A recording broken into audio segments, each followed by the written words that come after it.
ఉమ్మడి నిజామాబాద్ జిల్లాలో ధాన్యం కొనేవారే కరువయ్యారు. కేంద్రాలకు ధాన్యం తరలించి నెల రోజులైనా కొనుగోలు జరగడం లేదు. చాలా కేంద్రాల్లో లారీలు హమాలీల కొరత వేధిస్తోంది.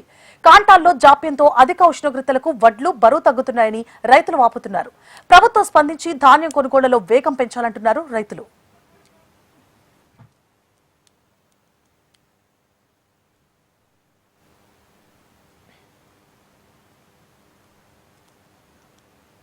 కష్టపడి పండించిన ధాన్యాన్ని అమ్ముకోవడంలో మోపాల్ మండలంలో కులాస్పూర్ రైతులు తిప్పలు తప్పడం.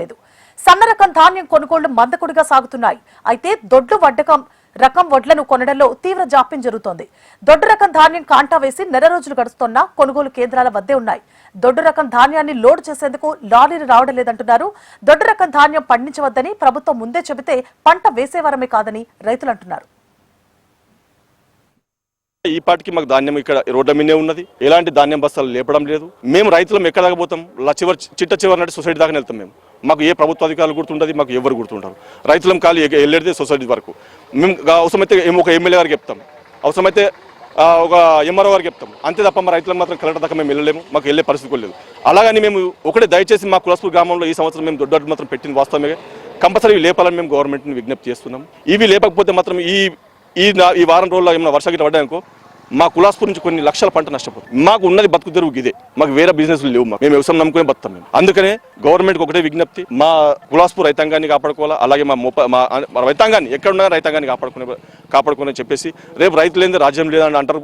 నాయకులందరూ ఏమంటారు? రైతే రాజు అంటారు. ఎక్కడ రాజు ఉన్నాడు చెప్పండి? ఎండలో నిల్చుంటే రైతు రాజు అవుతాడా? మోస్ట్ ఈడ ఏంటంటే మేము 80% దొడ్డు రకాలే ఉన్నాయి. మాకు తెలుసో తెలియకనో వేసినాం సార్. అప్పుడు ఎందుకంటే స్ట్రిక్ట్గా కూడా ఏ ఆఫీసర్ మాకు చెప్పలేడు, దొడ్డు రకాలు అసలే కొనమని చెప్పలేదు. అప్పుడే చెప్పుకుంటే కనుక మాకు తిప్పలు ఉండేది కాదు సార్. మేము కూడా మారే ఛాన్స్ ఉంటుండే. కాకపోతే అప్పుడు మాకు చెప్పలేదు.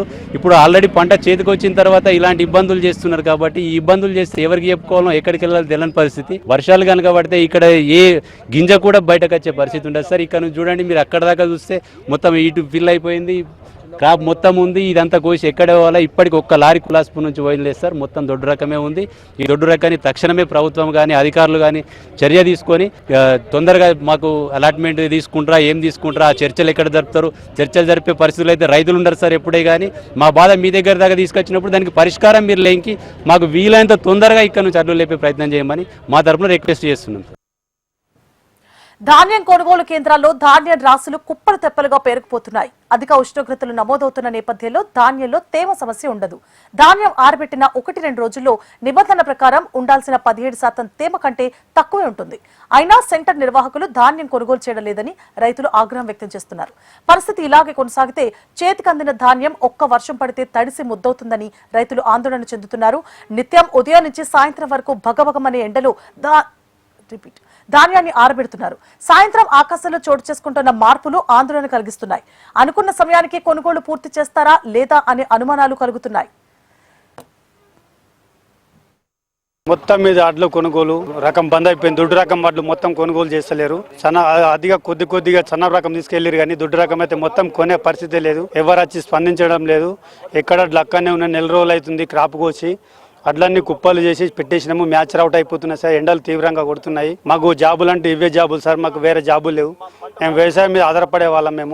మాకు ఇవి డబ్బులు వస్తేనే మా పిల్లల చదువులు మేము బతికే దీని మీదే. గవర్నమెంట్ స్పందించకపోతే మేము ఎక్కడికి వెళ్ళాలి సార్? ప్రతి ఒక్కరు ఏదో పెద్ద మీటింగ్ పెట్టినా కానీ, సీఎం మీటింగ్ పెట్టినా కానీ రైతే రాజు, రైతే వెన్నుముక అని మాట్లాడతారు కానీ రైతుని ఈ విధంగా ఇబ్బంది పెడతారు సార్. మాకు మద్దతు ధర ఆల్రెడీ ఉంది, కాకపోతే కొనుగోలు చేయడం లేదు. తొందరగా కొనుగోలు చేయాలని మేము కొద్దిగా మీ మీడియా ద్వారా మేము తెలియజేస్తున్నాం.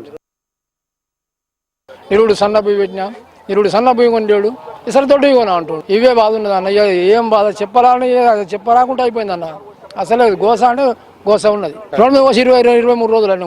వాళ్ళు వచ్చిన వాళ్ళు లేదు, సొసైటీ వాళ్ళు వచ్చిన వాళ్ళు, సొసైటీ వాళ్ళు వచ్చిన వాళ్ళు, వాళ్ళకి వచ్చిన వాళ్ళు, మాట్లాడిన వాళ్ళు, చూసిన వాళ్ళు, మేచర్ కూడా చూస్తారు. నాకు ఒక 6 ఎకరాలు కోసేసింది మన కోసేయండి. 3 ఎకరాలు నాది, వేరే 3 ఎకరాలు చేస్తా, 6 ఎకరాలు చేస్తా. రోడ్డు మీద పోసినా 12 వచ్చింది మేచర్. వర్షం వస్తే పెంటలు వస్తాం, పొలాలు వస్తాం. ఇంకేం గవర్నమెంట్ కొనుక్కోండి కదా ఉంటుంది, ఏమున్నది. అయితే బీజేపీ నాయకులు కొనుగోలు కేంద్రాలను పరిశీలించి సమస్యలను అడిగి తెలుసుకున్నారు. ప్రభుత్వం దిగి రాకపోతే గ్రామస్తులతో రైతులతో కలిసి కలెక్టరేట్ ముందు ఆందోళన నిర్వహిస్తామని బీజేపీ నేతలు హెచ్చరిస్తున్నారు. రోజు టైం పాస్ చేశారు. ఇది కాదు అని చెప్పి ముఖ్యమంత్రికి లెటర్ రాశాం. ఈ ముఖ్యమంత్రికి లెటర్ రాసినాం. ముఖ్యమంత్రి స్పందన లేదు. నిన్న ఇన్ఛార్జ్ మినిస్టర్ వచ్చింది, అక్క కాపాడక్క, గుట్టల దగ్గర వచ్చింది దానివి, నువ్వు కాపాడక్క అని చెప్పి అడిగినాం. ఆమె దగ్గర కూడా స్పందన లేదు. ఇవాళ ఉదయం ఫోన్ చేసి నువ్వు వస్తావా, లారీలు వేసుకొని మేము అందరం వాడికి రావాలని అని అడిగితే ఉదయమే నేను ఇక్కడికి బయలుదేరి వచ్చాను. చూస్తే వందల మంది రైతులు వాళ్ళ బాధ చూస్తే గోస వెలిసింది. కులాస్పూర్లో 30 రోజుల కింద కోతలు మొదలైనవి. కాంట 25 రోజుల నుంచి కాంట నడుస్తుంది. కొలిచిన ఒక్క సంచి ఒక్క దొడ్డీడికి అది పోలేదు.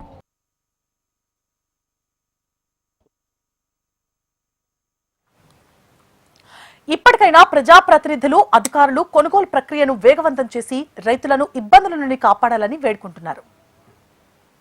కూడా స్పందన లేదు. ఇవాళ ఉదయం ఫోన్ చేసి నువ్వు వస్తావా, లారీలు వేసుకొని మేము అందరం వాడికి రావాలని అడిగితే